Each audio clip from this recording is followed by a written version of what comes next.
Maraming salamat po, lalong-lalo na po sa mga nakakapanood ng video ito. Maraming salamat po dahil binigyan mo ng pagkakataon ng sarili mo para tingnan ang napakagandang opportunity. Dalawa lang po pag-uusapan mo natin. Una, pag-uusapan mo natin magandang produkto. Pangalawa, pag-uusapan natin magandang negosyo. Pero siguro mas maganda pag-uusapan muna natin yung magandang produkto dahil naniniwala po ako pag maganda ang produkto, maganda ang negosyo. Pag maganda ang negosyo, maganda ang produkto. Ang maganda po dito sa product na pag-uusapan natin, ang involved health. Kung tatanungin ko po kayo, maganda bang negosyong health? Kung iisipin mo, magandang negosyong health. Pero at the back of your mind, hindi ka sigurado kung magandang health. Sige, tingnan natin. Kung tatanungin ko po kayo, importante ba sa tao ang health? O sobrang importante? Alam mo kung bakit ko tinanong yan? Simple. Pag tinanggal ko ang tao, may health. Pag tinanggal ko naman ang health, may tao. Ngayon uulitin ko, importante ba sa tao ang health? O sobrang importante? Kung sobrang importante sa tao ang health, anong ibig sabihin? Nagiging importante na rin sa tao ang business mo. Dahil ang business mo, health. Since tao po pag-uusapan mo natin, naniniwala po ba kayo na ang tao may katawan? Oo naman. Kung tatanungin ko po kayo, importante ba sa tao ang katawan o sobrang importante? Kung sobrang importante sa tao ang katawan, what if mapabayaan ng tao ang katawan? So ano nangyayari? Nagkakasakit. Pag nagkakasakit ang tao, anong ginagawa? Nagpapadoktor, nagpapacheck up, nagpapagamot. Kung nagpapagamot ang tao, anong binibili? Siyempre, gamot. Ang gamot, gastos hindi. Siyempre, gastos. Pag hindi mo ginasusan, anong mangyayari sa sakit? Siyempre, lalala. Pag lumala ang sakit, anong mangyayari sa katawan? Siyempre, manghihina. Pag nanghina ang katawan, akala ng iba, katawan lang ang nagkakaproblema. Pero hindi na alam, apektado ang trabaho. Pag apektado ang trabaho, apektado ang kita. Pag apektado ang kita, ang pinaka-naapektuhan sa lahat, yung pamilya. Ang pinakamalupit na naapektuhan pa sa tao, yung pangarap mo. Sabi daw nila, madali raw kitain ng pera pag masipag at matyaga. Opo, tama po. Madaling kitain ng pera, basta masipag, matyaga. Pero ito naman sasabihin ko sa'yo, the moment na magkasakit ka, madali rin ubusin ng sakit ang pera mo. Lagi ko po ito sinasabi, anin mo ang limpak-limpak mong salapi kung punong-puno ka naman ng sakit. At ang pinakamahirap po dyan, wala na nga ang pera, mahirap na nga, may sakit pa. Yun ang masakit. Since present ang sakit, ano ngayon ang gagawin mo para hindi magkasakit? Simple, wala ka ng choice. Uulitin ko, wala ka ng choice. Kailangan mo nang uminom ng food supplement. Alam kung bakit? Marami ng kumpanya nagtayo. Marami ng pharmaceutical nagtayo. At hindi naman nila i-inventoyin ang mga produktong yan kung hindi kailangan. Bakit? Kasi kailangan mo na talaga. Ngayon, pwede mo sabihin sa akin, teka lang Anthony, food supplement? Gastos yan eh. Opo, gastos nga ang food supplement. Pero ito naman sasabihin ko sa'yo, di bali nang gumastos ako, at least healthy naman ako. Bakit? Pag nakakasakit ka ba, ano bang ininom mo? Di ba gamot? O tanong, gastos hindi. Di ba gastos? Kung ikaw tatanungin ko, anong gusto mo? Gumagastos ka na healthy ka? O gumagastos ka, may sakit ka? Parehas na gastos. Ang malupit po niyan, every time na gumagastos ka, may sakit ka pa. Komportable ang katawan? Siyempre hindi. Sabihin na natin gumagastos ka dito, at least healthy ka naman. Ang pinakamaganda sa lahat, bukod sa healthy ka na, business mo pa. Dahil business mo ka, kumikita ka pa. Ang pinakamaganda sa lahat, bukod sa healthy ka na, kumikita ka pa. Bukod sa kumikita ka na, healthy ka pa. Ano ngayon ang pakiramdam na bukod sa healthy at kumikita ka na, nakakatulong ka pa? Maganda o napakaganda? O sige, pag-usapan naman natin yung magandang negosyo. Maaaring nagustuhan mo yung product, maaaring bibili ka ng product. Pero ito yung totoo, gagawin mo kayong negosyo. Kasi bakit? Pag business ang pinag-uusapan, hindi naman kasi lahat ng tao business-oriented. Karamihan ng tao is career-oriented. Alam mo kung bakit? Marami kasing tao na pagdating sa business, ang dami niyang perspective. Alam mo isa sa mga perspective ng tao pagdating sa negosyo? Una, wala akong pera. Pwede mo sabihin sa akin, teka lang Anthony, wala naman akong pera. Kanina, nung pinapanood mong video nito, wala kang problema. Pero ngayon, may problema ka na. Ano? Pera. Pangalawa, ang maaaring problema mo, wala akong time. Pwede mo sabihin sa akin, teka lang Anthony, okay yung negosyo kaso nga lang wala akong time. Walang kaso. Pero mayroong mas worse. Wala ka nang time. Wala ka pang pera. Pangatlo, maaaring itong problema mo. Teka lang Anthony, okay yung business. Kaso nga lang, hindi ko yan alam. Hindi ko yan hilig. Hindi ko yan linya. Ew. Pero ito yung totoo. Marami naman tao sa labas na ginagawa niya linya niya, ginagawa niya hilig niya. Pero tanong, kamusta ang buhay? Sabihin na natin, hindi mo to hilig. Sabihin na natin, hindi mo dito niya. Pero ito sasabihin ko, kung ito naman ang magpapabago ng buhay mo, bakit hindi mo siya ninyahin? Pang-apat, maaaring ito isa sa mga problema mo. Teka lang, Anthony, okay ang business. Kaso nga lang, risky yan. Naku, malulugi lang ako. Ang pinakamalupit, hindi mo pa tinatayo yung negosyo mo, feeling mo, lugi ka na. Ang matindi niyan, ano malulugi sa'yo? Eh di ba sabi mo, wala kang pera? Eto tanong, kung problema mo ang pera, problema mo ang oras, problema mo dahil wala kang alam, kasi iniisip mo baka malugi ka, ito sasabihin ko. Hindi lang naman to ang una or pangalawang pagkakataon na pwede kang ma-involve sa business. Kung yan ang problema mo, bakit? Pagdating kayo ng panahon, yan pa rin kayo problema mo. Pag-usapan po natin ang life cycle. Naniniwala ka bang may life cycle? Oo naman. Importante po ang life cycle. Kasi po, hindi po magiging balanse ang mundo pag walang life cycle. Isa sa mga dinadaanan ng tao na life cycle, yung pag-aaral. Kung ikaw magkakanak o magkakanak pa lang, pag-aaralin hindi. Siyempre, pag-aaralin. Kawawa naman yung bata pag hindi natuto, hindi marunong magsulat, hindi marunong magbasa. Pagkatapos mag-aral, anong susunod? Siyempre, gagraduate. Pagkatapos graduate, anong susunod? Siyempre, magtatrabaho. Pero pansinin mo to. Meron po mga tao hindi nakapag-aral, hindi nakagraduate, pero nagtatrabaho. Bakit? Isa sa mga life cycle po na dinadaanan ng tao, kailangan po magtrabaho. Etong tanong, gusto niyo po ba habang buhay nagtatrabaho? Siyempre, hindi. Gustuin niyo man po magtrabaho ng 60 to 65 years old, wala na ho kayong choice. Ang sasabihin ng boss mo, you're out. Bakit? Anong tawag ko doon? Retire. Pag kayo po ba nag-retire, may pera wala? Siyempre, meron. Anong tawag mo doon? Retirement fee. Dahil ikaw ay nag-retire, ang trabaho, tuloy-tigil. Siyempre, tigil. Pag tigil ang trabaho, ang sweldo, tuloy-tigil. Siyempre, tigil. Dahil tigil ang trabaho, tigil ang sweldo, ang gastos, tuloy-tigil. Siyempre, tuloy. Dahil tuloy ang gastos, ang retirement fee na pinaghirapan mo, maubos hindi. Siyempre, pwedeng maubos. Para hindi maubos ang perang pinaghirapan mo, anong gagawin mo? Maaaring nag-iisip mo ngayon kung ikaw nakakapanood ng video nito. Maaari at siguradong maiisip mo ngayon, business. Ito tanong. Kung papasok ka ngayon sa business para hindi maubos ang pera mo, teka lang, akala ko ba, kanina, iniisip mo, teka lang Anthony, wala akong pera kasi mamumulan ako dyan.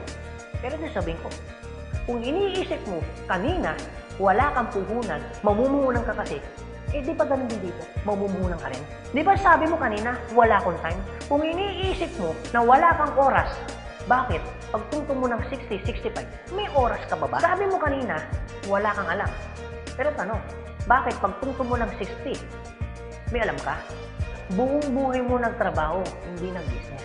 Dahil wala kang alam sa business, anong mangyayari sa pera mo? Siyempre, mauubos. Anong sense, nagtrabaho mo ng buong buhay mo, papasok ka sa business, dahil wala kang alam sa business, ang perang pinaghirapan mo, mauubos lang. Kaya marami pong mga tao nagre-retire, pumapasok sa business, still broke pa rin. Alam mo kung bakit? Kasi wala silang alam sa business. Kung ikaw ang nakakapanood ng video ito, huwag po kayo mag-alala. Kasi bakit? Later pa naman yan. Pero kung tatanungin kita, kung papasok ka lang naman pala sa business, anong gusto mo? Ngayon o later? Alam mo kung bakit ngayon? Simple. Pag ngayon mo ba inaral ang business, ngayon ka nag-decision mag-business, ngayon mo ginawa ang business, ngayon mo matututunan?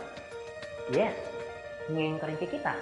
Yes. Pero pag later ka nag-decision mag-business, later mo ginawa ang mag-business, later kang pumasok mag-business, later mo inaral ang business, later mo matututunan? Yes. Later ka rin kikita? Yes. Kung papasok ka sa business, anong gusto mo? Ngayon o later? O sige Anthony, nagustuhan ko yung magandang negosyo, nagustuhan ko rin yung magandang produkto. Pero ito tanong, paano ko siya umpisan? Anong gagawin ko? Paano ako magiging membro ng AIM Global? Galito po kasi yan. Una po, kailangan nyo pong bumili ng global package. Tanong, magkano naman ang global package? Ang global package po ay 7,980 pesos. Pero teka lang Anthony, mukhang yata ang laki. Opo, malaki po siya kung gastos. Malaki din po siya kung wala kang pera. Pero teka lang, kung negosyo ang pag-uusapan natin, 7,980, malaki o maliit? Alam niyo po, sobrang liit lang po niyan. Maaari pong malaki po ang 7,980 pesos kung hindi mo makikita yung value ng pera mo. So kung gusto ko po mangyari, ipakita ko po sa inyo kung anong value ng 7,980 pesos mo. Una, magkakaroon ka ng product na worth 6,000 pesos. Pangalawa, magkakaroon po kayo ng insurance. Meron po kami tinatawag na personal accident insurance na 200,000, unprovoked murder and assault na 50,000 pesos, 10,000 pesos medical reimbursement. Hindi lang yan, meron pa kami tinatawag na burial assistance na 10,000 pesos. Pangatlo, magkakaroon ka pa ng discount from 25% up to 50%. lifetime discount. Pang-apat, magkakaroon ka naman ng business kit, brochure, CD na kung saan magagamit mo sa pagninegosyo mo. Pang-lima, magkakaroon po kayo na tinatawag mo namin free medical check-up. CBC, urinalysis, fecalysis, chest x-ray, dental, lahat ng yan kasama po doon sa free medical check-up. Pang-anim, magkakaroon po kayo ng ATM, BDO at China Trust. I suggest po, kung ikaw ngayon ay nasa abroad, mas maganda pong kunin ninyo ang China Trust. Alam niyo kung bakit? This is an international debit card na kung saan po, mawi-withdraw ninyo ang pera ninyo na kahit saang bansa. Kung hindi naman po kayo mag-abroad, pwede po kayong kumuha ng BDO. At hindi lang yan, pang-pito, magkakaroon po kayo ng tinatawag ho naming web page. So ano pong advantage ng web page ho natin? Magkakaroon ho kayo ng DTC, Distributor Tracking Center, na kung saan mamomonitor nyo lahat ng transaction na nangyayari po sa business ninyo. At hindi lang yan, ang pinakamaganda, yung pang-walo. Meron po kami tinatawag na scholarship program. So ibig sabihin, pag naging member ka ng AIM Global, automatic bibigyan ho namin kayo ng scholarship certificate. So ang maganda po doon, sa scholarship po natin, transferable.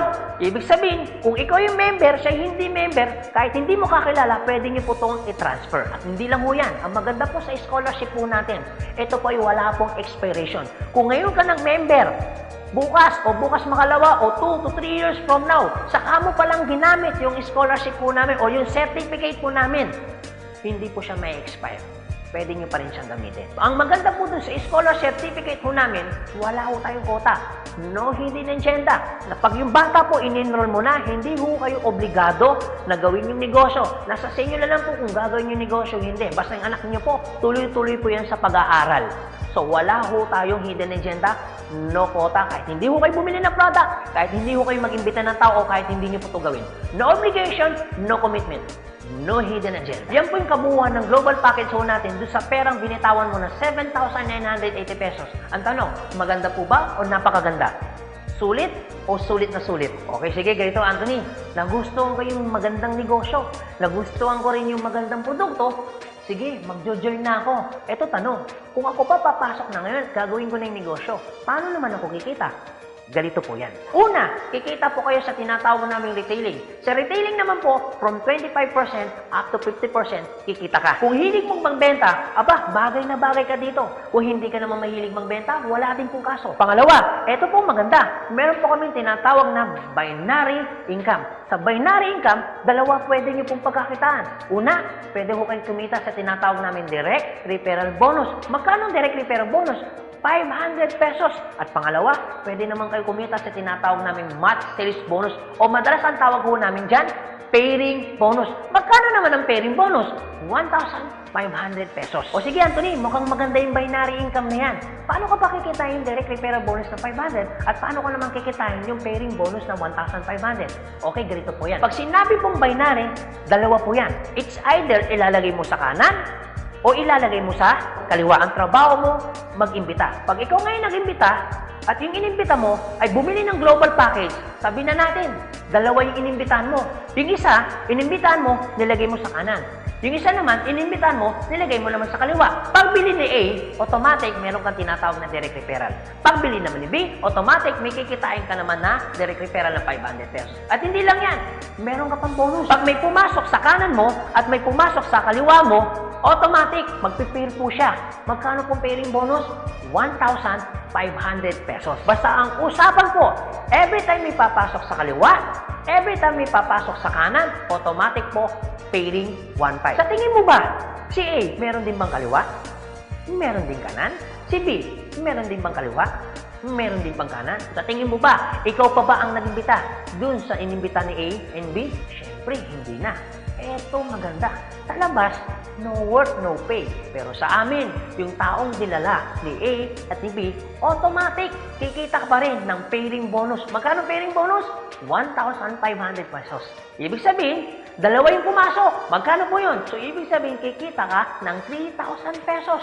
No work, pero with pay. Sa tingin niyo po, pagdating po ng panahon, yung grupo po ni A, dadami? Yung grupo naman ni B, nadami? Oo naman. So tanong, may iwasan bang lumaki? Siyempre, hindi. Eh what if, Anthony, may pumasok isa? may pumasok isa, araw-araw. Anong ibig sabihin po niyan? Di ibig sabihin, araw-araw po, kikita ka ng 1.5. Paano kung kay Anthony? Dahil lumalaki po ang grupo, paano kung may pumasok 10 dito? Paano kung may pumasok dito 10 dito? Anong ibig sabihin yan? Di 10 po ng 1.5. So, magkano yung 10 ng 1.5? Di 15,000. Paano kung araw-araw yan? Di ang ibig sabihin po yan, araw-araw po yan, 15,000, 15,000. Tuloy-tuloy po yan. Ang pinakamaganda niyan, yung 15,000 po ba? Malaki maliit? Siyempre malaki. Pero hindi lang ho yan. You have opportunity para kumita ng 24,000 pesos per day. Alam ko medyo nag-iisip ka. Maaaring iniisip mo na hindi ka kikita. Pero maaaring iniisip mo rin na kikita ka. Pero kung mag-isip ka ng hindi ka kikita, kung mag-iisip ka ng kikita ka, para sa ginawa mo, nag-isip ka pa rin. Pero kung mag-iisip ka lang naman, mas maganda lang pong nag-iisip ka, nakikita ka, kaysa naman nag-iisip na hindi ka kikita. Ito po masasabi ko sa inyo. Kung gusto mo ng pagbabago sa buhay, dapat may baguhin ka. Pero pag wala kang binago, walang mababago. Ang tanong, gusto mo ba ng pagbabago sa buhay? Siyempre, oo. Ang tanong, kailan mo uumpisa ng pagbabago? So guys, maraming salamat po sa inyong lahat. God bless, and to God be the glory. See you at the top. Thank you.